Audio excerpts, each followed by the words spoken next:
During the course of this series, we've repeatedly examined the different ways in which communists and their deep state masters seek to divide the people, create the appearance of popular support, neutralize their opposition, precipitate mob violence in the streets, and create the semblance of revolution before attempting a full and total takeover. And there is perhaps no greater target for the communists and the deep state than our local police and elected county sheriffs. Today's very special guest, Sheriff Richard Mack, joins us to discuss the importance of local law enforcement in keeping America a free constitutional republic. You're watching Anarchy in America with Christian Gomez.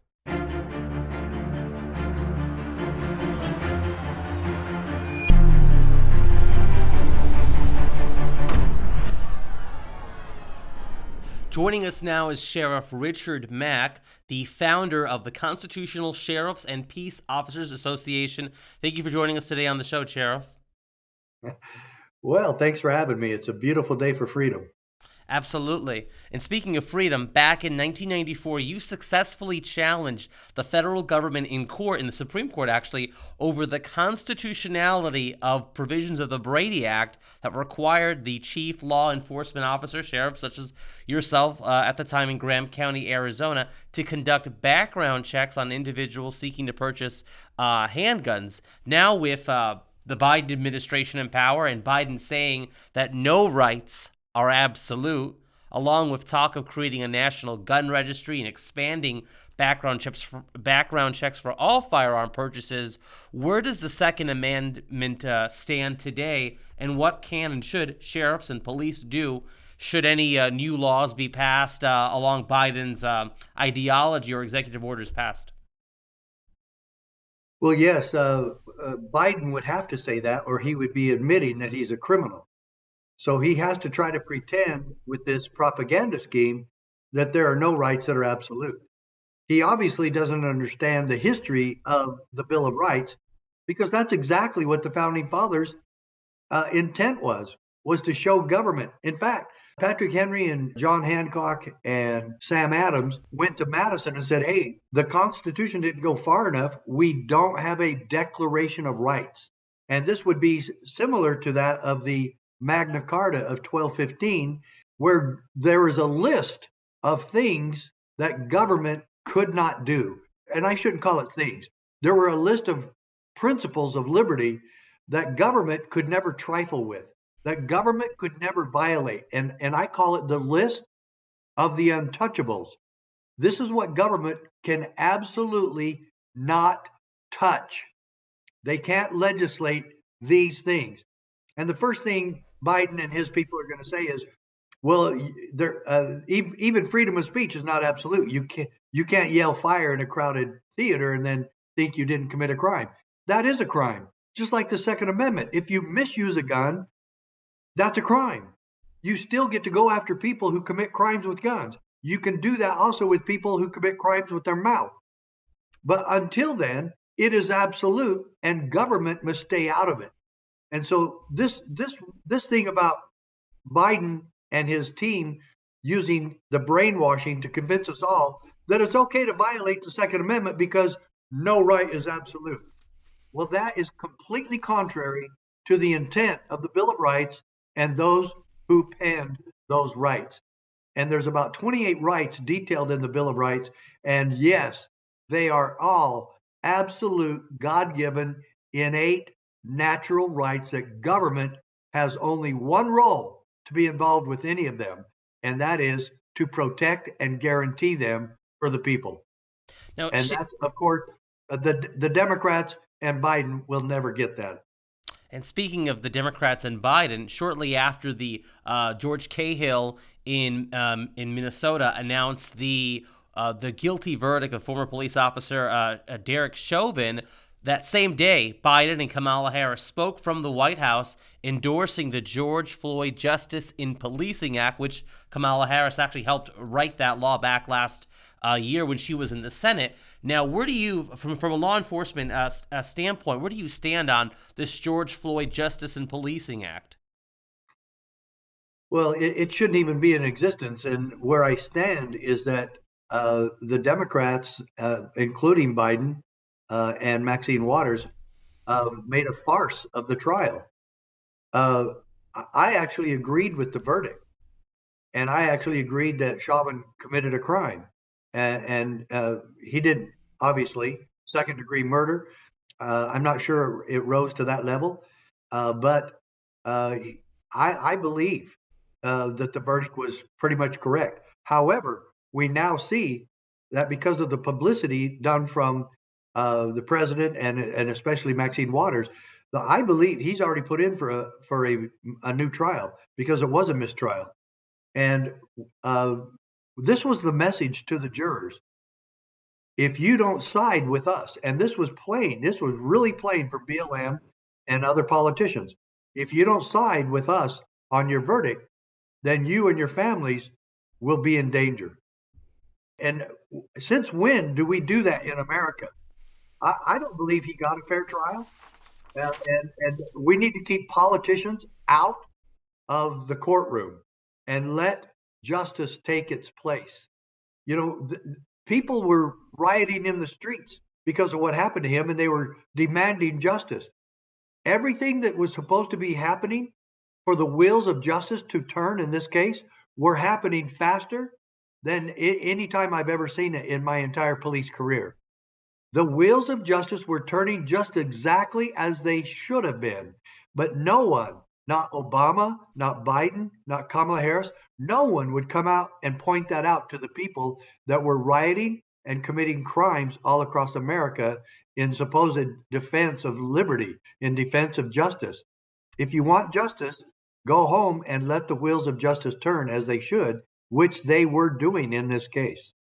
And speaking of BLM, in this show here, we've discussed BLM and communists in general, how they try to divide the people and ultimately create the semblance of revolution to have a communist takeover of America. How important are the role of sheriffs and local police to defending our freedoms in America from a potential communist takeover in the U.S.? And what can people do to really support their local police and sheriff's officers from the assault received from the federal government, like the Floyd Act?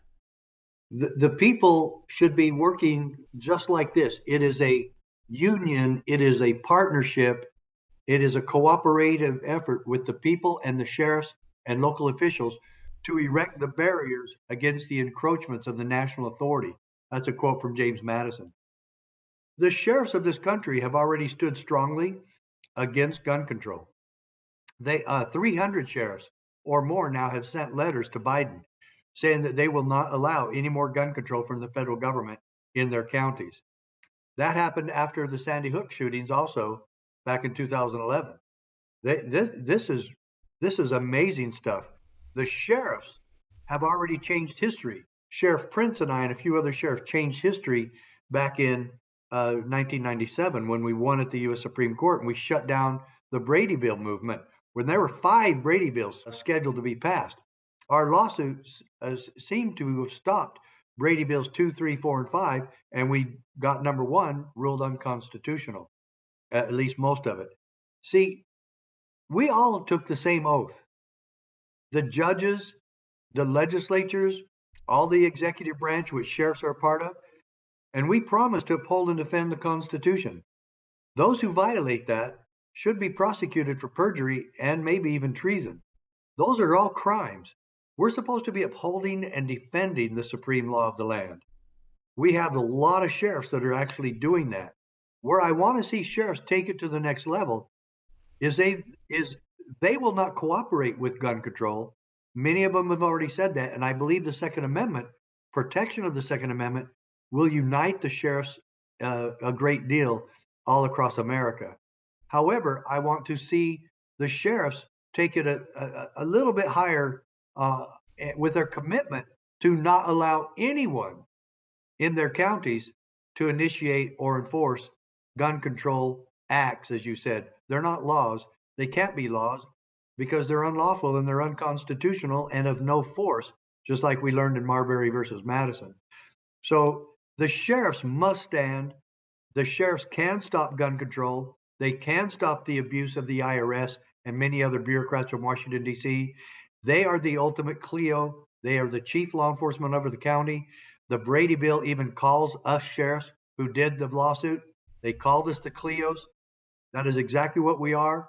And we've given our word to defend and protect our people from all enemies, both foreign and domestic. That is exactly what we should be doing.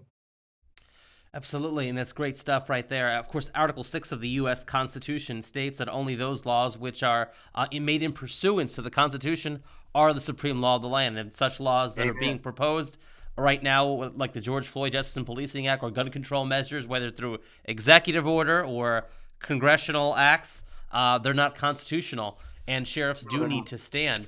And speaking of sheriffs also standing, in 2020 through 2021, we've seen the governors across America issuing draconian emergency and executive orders shutting down businesses, so-called non-essential businesses, telling Americans to wear face masks or not to leave their doors, to stay at home. Are the sheriffs to blindly, and police as well, enforce such edicts from either governors or the federal government? No way. That is ridiculous. Uh, Arresting a minister in Florida for conducting church, arresting people for going to church, arresting people for not doing Thanksgiving as prescribed by the governors. Self-appointed dictators have no authority in this country whatsoever, and every sheriff in the country has an obligation to stand against tyrants and to stand against tyranny and abusive government. There is no exception to liberty. There is no exception to our Constitution. There is no exemption clause for anyone to create such tyranny in the United States of America. For anyone to pretend to us that there's a crisis of the day, and so we're going to suspend your liberty, we're going to suspend all your rights until we take care of this crisis. That is absolutely unheard of. And we've already seen many someones in this country, many sheriffs who have stood against their own governors, who have stood against their own mayors, and sometimes city councils, who have tried to make hay with this pandemic. And what can we say about the pandemic? There's been a lot of contradictions, a lot of misinformation, a lot of propaganda schemes, and a lot of fear factoring into all of this. We all need to do our own research on that and decide for ourselves if this has been appropriate government procedures and policies and protocol. This is way, and in my Supreme Court decision, if I could quote this, I actually wrote this little book about my Supreme Court decision. Justice Scalia, writing for the majority, said this, quote, "The Constitution protects us from our own best intentions." Don't you love that? The Constitution protects us from politicians who pretend that they're taking care of us. Destroy your liberty, and then they come to you, but this is for your own good. Are they totally insane? No. And then Scalia goes on. It divides power among sovereigns and among branches of government precisely so that we may resist the temptation to concentrate power in one location as an expedient solution to the crisis of the day, end quote. The Constitution protects us from our politicians' best intentions, and it also protects us from the crisis of the day. And I'll be glad to work with our politicians and leaders as long as you alluded to, they're following the Constitution. It must be in pursuance thereof. Absolutely. So, for any law enforcement officials, whether sheriff officers, deputies, or police officers that may be watching this show right now on social media or on YouTube and the internet and elsewhere, rumble.com, what would you say to those law enforcement officers that want to take a stand but they don't know where to go? Where would you direct them to go? I believe that you have an organization that you founded precisely to provide such support. That's exactly why we formed the CSPOA. We provide the education, we provide the backup, and we hope that all sheriffs and all peace officers, all patrol officers will put freedom first. Liberty in the United States of America is first for all three branches of government, for all public officials, for especially for sheriffs. Our duty is to protect liberty, to guarantee the civil rights of everyone that we work for. And there is no way that we make exemptions to a precious commodity such as liberty. And what's the website for your organization? CSPOA.org. Now, since the early days of the John Birch Society, we've, as you may know, of course, we've had the Support Your Local Police and Keep Them Independent campaign, which isn't, of course, limited to only local police, but also the sheriff's departments or sheriff's offices, rather, as well. So what's your message for the average citizen who is not a police officer or a sheriff or involved in law enforcement? What would you say that they can do to show support for local police, to get involved and help keep their local police independent from federal takeover? You must have a relationship with your sheriff. He works for you. The people are the sheriff's only boss. He has no other supervisor. He only reports to the people. And let me add this. Jefferson said, the price of liberty is eternal vigilance. We, the people, must be involved in the preservation of liberty. We cannot stand and idly watch it go by. We must be involved, up to the plate, and get ready to act. Thank you so much, Sheriff. We appreciate your time. Thank you, and God bless you. Same to you. Thanks so much. To help keep our sheriffs and police local and free of unconstitutional and socialist federal control, we highly encourage you to join the John Birch Society if you have not already done so, and also to join or form a Support Your Local Police, or SYLP, ad hoc committee in your local community. The answer to defeating the communist, globalist, and overall collectivist plot against freedom is a well-educated and organized electorate, and there is no better education action organization that has been in the freedom fight for over 60 years than the John Birch Society. Visit jbs.org to learn more about us, including to find all of our previous episodes of Anarchy in America. Lord willing, we will return in the fall for a new season of Anarchy in America. Until then, be sure to watch new episodes of our other programs. As always, until we meet again, stay educated, stay free, and God bless.